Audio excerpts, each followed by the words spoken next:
नमस्कार, मैं हूं अंकुर। आप देख रहे हैं सत्य हिंदी। एक नजर अब तक की सुर्खियों पर। 2008 मालेगांव ब्लास्ट केस में जब एनआईए कोर्ट ने सभी आरोपियों को बरी कर दिया तो इस पर कांग्रेस के वरिष्ठ नेता और महाराष्ट्र के पूर्व मुख्यमंत्री पृथ्वीराज चौहान ने बयान दिया। उन्होंने कहा कि मुझे इस फैसले की पहले से उम्मीद थी, मैं जानता था कि ऐसा ही होगा। कोर्ट ने कहा कि एनआईए कोई ठोस सबूत पेश नहीं कर पाई, लेकिन इसका मतलब ये नहीं कि आरोपी निर्दोष हैं। इसका मतलब सिर्फ इतना है कि एनआईए जो 2014 से अमित शाह के अधीन काम कर रही है वो ठोस सबूत पेश नहीं कर सकी। उन्होंने आगे कहा कि कोर्ट ने यह साफ कहा कि जब तक पक्के और ठोस सबूत नहीं होंगे तब तक किसी को सजा नहीं दी जा सकती है। अब सवाल ये है कि ऐसे सबूत कौन लाता है? एनआईए। और एनआईए किसके अधीन काम करती है? अमित शाह के। 2008 के मालेगांव बम धमाके के मामले में एनआईए की स्पेशल कोर्ट ने बड़ा फैसला सुनाया। एनआईए की स्पेशल कोर्ट ने इस मामले में सभी 7 आरोपियों को बरी कर दिया। आरोपी 7 भी प्रज्ञा सिंह ठाकुर, लेफ्टिनेंट कर्नल पुरोहित, मेजर जो कि रिटायर्ड हो चुके हैं रमेश उपाध्याय, सुधाकर चतुर्वेदी, अजय रहीरकर, सुधाकर धर द्विवेदी उर्फ शंकराचार्य और समील कुलकर्णी को कोर्ट ने बरी कर दिया। कोर्ट ने 1000 से ज्यादा पन्नों में फैसला सुनाया है। स्पेशल जज ए.के. लाहौटी ने कहा कि अभियुक्तों पर गहरा संदेह हो सकता है, लेकिन उन्हें सजा देने के लिए काफी नहीं है। आपको अदालत की बड़ी बातें बताते हैं। अदालत ने कहा कि बम मोटरसाइकिल के बाहर रखा गया होगा, ना कि उस पर लगाया गया होगा। कुछ मेडिकल प्रमाण पत्रों में हेराफेरी की बात सामने आई है। पुरोहित के घर पर आरडीएक्स के सोर्स, ट्रांसपोर्टेशन या स्टोरेज का कोई सबूत नहीं है। इस बात का कोई सबूत नहीं है कि पुरोहित ने बम बनाया था। इस बात का कोई सबूत नहीं है कि गाड़ी किसने खड़ी की थी और बम किसने लगाया था। घटना स्थल का पंचनामा दोषपूर्ण था। मालेगांव विस्फोट स्थल से सबूत इकट्ठा करने का काम किसी को उकसा कर नहीं किया गया था। विस्फोट स्थल दूषित था, इसलिए परिणाम निर्णायक नहीं हो सकता। प्रज्ञा सिंह ठाकुर के खिलाफ कोई ठोस और विश्वसनीय सबूत नहीं है कि बाइक उनकी थी और उनका उस बाइक से कोई संबंध था।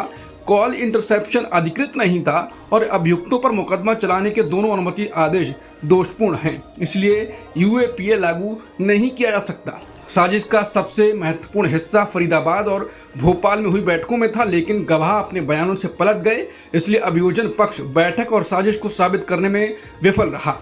आवाज के नमूने का सबूत दोषपूर्ण था। इंटरसेप्शन के लिए कोई प्राधिकरण नहीं था और ऐसी बातचीत पर भरोसा नहीं किया जा सकता। अभियोजन पक्ष की मंजूरी दोषपूर्ण है, इसलिए यूएपीए के प्रावधान लागू नहीं किए जा सकते। अदालत ने कहा कि गवाह और सबूत पर्याप्त नहीं है। इन सबूतों पर भरोसा करना असुरक्षित है। कुल मिलाकर सबूत आरोपियों के खिलाफ मामला साबित करने के लिए भरोसा नहीं जगाते, इसलिए अदालत ने सभी आरोपियों को संदेह का लाभ दिया। पूर्व मुख्यमंत्री और एआईएडीएमके के पूर्व समन्वयक ओ पनीरसेल्वम की अगुवाई वाले गुट ने गुरुवार को एनडीए से अलग होने का ऐलान कर दिया। इससे पहले सुबह ओ पनीरसेल्वम ने तमिलनाडु के मुख्यमंत्री और डीएमके अध्यक्ष एमके स्टालिन से मुलाकात की। यह मुलाकात चेन्नई में थियोसोफिकल सोसाइटी में हुई, जहां स्टालिन रोजाना सुबह टहलने जाते हैं। इस बैठक के बाद पनरुट्टी एस रामचंद्रन, जो राज्य के पूर्व मंत्री रह चुके हैं और इस गुट के सलाहकार भी माने जाते हैं, उन्होंने चेन्नई में पत्रकारों से बात करते हुए कहा कि इस फैसले की वजह मुझे अलग से बताने की जरूरत नहीं है। राज्य की जनता खुद जानती है कि हम ऐसा क्यों कर रहे हैं।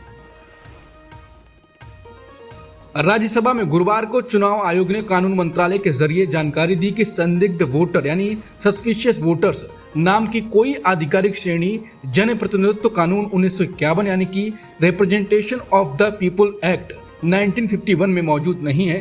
यानी कानून के मुताबिक ऐसा कोई वर्ग नहीं है जिसे संदिग्ध वोटर कहा जा सके। ये बयान ऐसे समय आया है जब बिहार में चुनाव आयोग मतदाता सूची की विशेष गहन समीक्षा यानी एसआईआर करवा रही है। बता दें, आयोग ने 24 जून को एक बयान में कहा था कि इस समीक्षा की एक वजह यह है कि पिछले कुछ सालों में विदेशी अवैध प्रवासियों के नाम वोटर लिस्ट में शामिल हो गए हैं। यानी वोटर लिस्ट में ऐसे लोगों के नाम जुड़ गए जो भारतीय नागरिक नहीं है।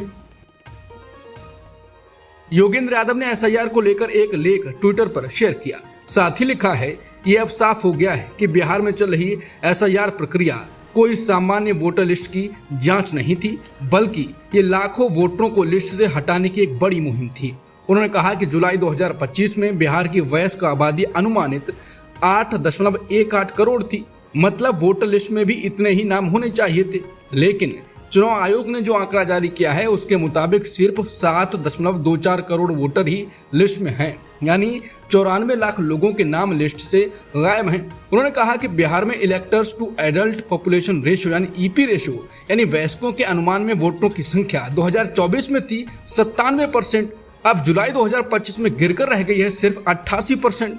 उन्होंने कहा कि एसआईआर प्रक्रिया का काम था वोटर लिस्ट को सुधारना और करीब 25 लाख नए वोटरों को जोड़ना, लेकिन उल्टा हुआ, 69 लाख वोटर हटाए गए। सवाल उठता है कि मान लीजिए कि हटाए गए अधिकतर नाम वास्तव में गलत या पुराने थे, तो भी एसआईआर प्रक्रिया में नए वयस्कों के नाम जोड़ने चाहिए थे।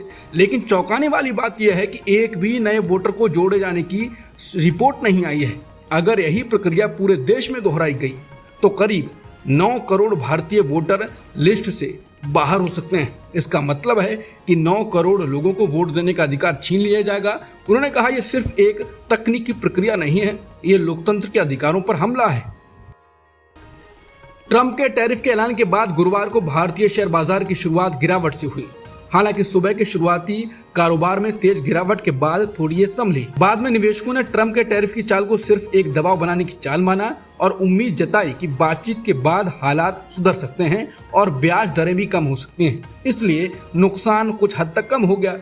दिन के अंत में निफ्टी 24,768 पॉइंट्स पर बंद हुआ और सेंसेक्स 81,185 पॉइंट्स पर बंद हुआ। सुबह के समय बाजार करीब 1% तक गिर गया था, क्योंकि ट्रंप ने अचानक ऐलान किया कि 1 अगस्त से भारत से आने वाले सभी सामानों पर 25% टैरिफ और एक अलग जुर्माना भी लगाया जाएगा।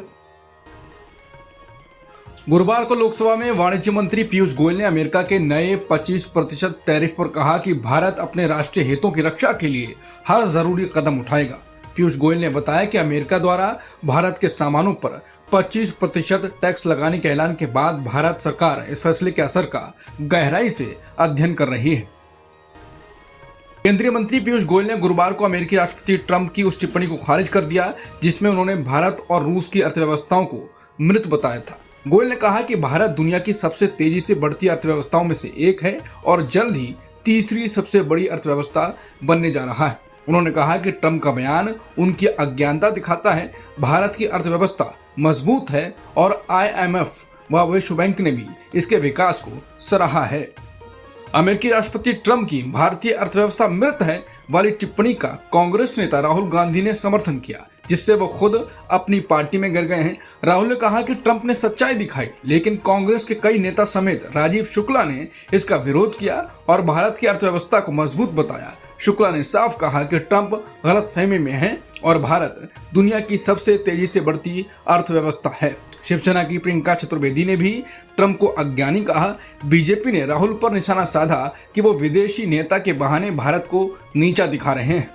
अमेरिकी राष्ट्रपति ट्रंप द्वारा भारत पर 25% टैरिफ लगाने की घोषणा के बाद कांग्रेस ने गुरुवार को प्रधानमंत्री मोदी पर तंज कसा। कांग्रेस ने कहा कि मोदी पहले TOP यानी टमाटर, प्याज, आलू की कीमतों की चुनौती की बात करते थे, लेकिन अब देश को CAP यानी चीन, अमेरिका, पाकिस्तान से उपजे राजनीतिक संकटों का सामना करना पड़ रहा है। कांग्रेस के संचार विभाग के प्रभारी महासचिव जयराम रमेश ने कहा कि राष्ट्रपति ट्रंप भारत पर लगातार दबाव बना रहे हैं। उन्होंने कहा कि 10 मई से अब तक ट्रंप 30 बार ये दावा कर चुके हैं कि उन्होंने ऑपरेशन सिंदूर को रोका। ये दावे उन्होंने 4 अलग अलग देशों में किए हैं। 18 जून को उन्होंने व्हाइट हाउस में पाकिस्तान के सेना प्रमुख और पहलगाम आतंकी हमलों के मुख्य साजिशकर्ता को लंच पर बुलाया। जयराम रमेश ने आगे लिखा कि 30 जुलाई को ट्रंप ने भारत से अमेरिका को होने वाले आयात पर 25% टैरिफ लगा दिया। साथ ही भारत के रूस से तेल और रक्षा उपकरण खरीदने पर भी एक प्रकार की सजा लगा दी है। इसके अलावा ईरान के साथ व्यापार करने को लेकर कम से कम 6 भारतीय कंपनियों पर प्रतिबंध लगा दिए हैं। उत्तर प्रदेश सरकार ने स्कूलों के विलय को लेकर हो रहे विरोध के बीच एक अहम फैसला लिया। दरअसल राज्य सरकार ने तय किया है कि अब 1 किलोमीटर से ज्यादा दूरी वाले स्कूलों का विलय नहीं होगा। सरकार का यह आदेश सरकारी स्कूलों के लिए है। प्रदेश सरकार के आदेश के मुताबिक ऐसे स्कूल जहां पर विद्यार्थियों की संख्या 50 से ज्यादा है, उनका भी विलय नहीं किया जाएगा। यह आदेश यूपी के बेसिक शिक्षा राज्य मंत्री संदीप सिंह ने दिया है। बता दें कि यूपी में कम नामांकन वाले सरकारी स्कूलों के विलय को लेकर कई दिन से विरोध प्रदर्शन हो रहा है। अब तक की खबरों में इतना ही। बाकी खबरों के लिए बने रहिए सत्यहिंदी.com के साथ।